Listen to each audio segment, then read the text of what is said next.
and welcome into Making Sense, and of course, Happy New Year. 2022 is now upon us, and you probably wonder, what the heck happened in 2021? Well, it was a very unusual year, especially financially, and we brought in the expert. Brandt McDonald, you're now with Invista Advisors. That's correct. We did a huge rebranding of the firm. Part of our growth initiative. You know, as companies grow, yes, sometimes you come across these situations where you need to rebrand, and so we did that. Good. And we're excited about it and ready to kick off this new year. Great. Yeah. Well, Brandt, you and I were talking before we got on the air here that 2021, top of mind for me and probably a lot of the people that talk to me is two things: inflation and supply chain. Right. It seemed like everybody's running out of everything. That's right. And kind of give us a little perspective on that. And what caused some of it all? Yeah, so great question, Jack. You know, if you rewind the clock, go back a year ago, we were still dealing with the throes of COVID and the pandemic. Vaccines were not even available yet. They didn't hit until early in 21 or March or so, that time frame. Right. And at our firm, we actually began to reposition all portfolios because we had this great expectation. As you may recall, we were on record saying we're going to see a massive sea change. We felt like then we were in the first inning of an inflation super cycle. We still think that. So when you look at the classic definition of inflation, it's too much money chasing too few goods and services.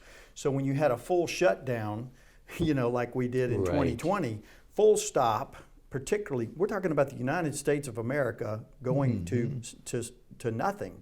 And then to crank that back up so fast, you're going to have massive supply chain bottlenecks all over the place, particularly when you think about some of the things that we need. Semiconductors, we're all familiar with that from the automobile dilemma that we've had. But places like Malaysia, Vietnam, Taiwan, Thailand, these countries were shut down. And a lot of those chips are made over there, so they were unable to get those out when they started to crank up their plants again. Combine that, Jack, with almost $10 trillion in new money that was thrown at the COVID problem, both from fiscal policy and monetary policy. When you combine those two together, and when I say fiscal, I'm talking about White House decisions to give away money, to grease the tracks, if you will, and then also monetary policy, which is the Federal Reserve. So when you put those two together, $10 trillion on a $23 trillion economy, that's a lot of money. So lots of new money in the system at a time where all the supply chains are disrupted because of shutdowns. It's a recipe for disaster, and that's what we saw happen. And if you look back at 2021, what we saw was a compounding, or the inflation momentum was gaining strength as we went into year end. Just a few weeks ago, we saw a producer price index number of 9.6%. 9.6%. That is off the charts. A record high almost. Record high, yes. Record high. And that is most certainly going to lead to significantly higher consumer price index numbers, not only in January, but also February and March, in our opinion. So this is not going to get better anytime soon. And if you look at the Federal Reserve's reaction to all of this, if you go back to December, they threw in the towel. They finally caved in and said, we're going to drop this whole idea that it's transitory or temporary.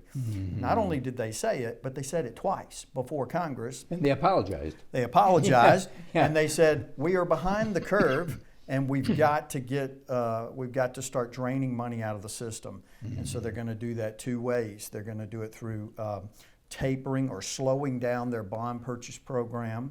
And we now predict that that's going to end probably in March. And then also we expect roughly 3 interest rate hikes in 2022. So this whole era of extremely low interest rates, or the cost of capital being practically free, is going away. And so 2022 is going to be a very, very interesting year, to say the least. And as a matter of fact, I would say that the entire next 10 years, this whole next decade, is going to look quite different than the last 10 years. Probably the last 50 years. I would It agree. could be even that much, because I was talking with somebody this morning. We were just talking about the fact that, because he was saying, we always say, oh, these are terrible times.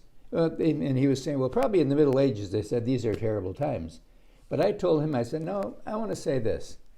I'm almost 80 years old. I'm 79 years old.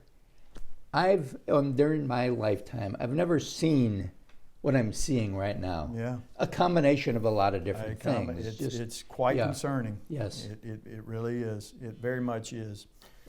So, I would say the next time come in and do the show, I want to Right. spend some time talking with you about what we expect is going to happen in Good. 2022, because 2021 was quite a challenge, and we view that as sort of the smorgasbord or the appetizer Right. of what's coming. Yeah, it's the jumping off point. That's right. So to speak. Okay. That's right. Well, great. Well, we're going to have you back in a couple of weeks, and we're going to look specifically at 2022. And just remember this: if you need financial advice, go to somebody that's going to look after you and not the other companies that they represent, and that's Invista. And we'll be right back right after this.